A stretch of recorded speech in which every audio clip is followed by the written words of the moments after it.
వీరాది వీరుడు వీరాంజనేయుడు భక్తులగా చేటి భక్తాంజనేయుడు వరములనిచ్చేటి వజ్రకాయుడు ఆపదలు తొలగించే అభయాంజనేయుడు శ్రీరామదూత శివశక్తి దాత నాగమల్లేలో తీగమల్లేలో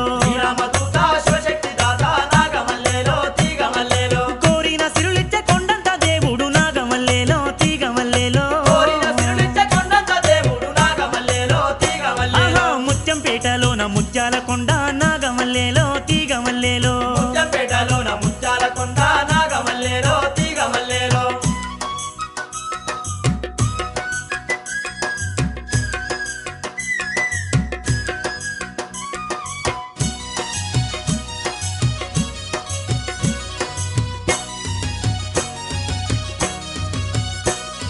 రాతి కొండ మీద కోతి రూపంతోటి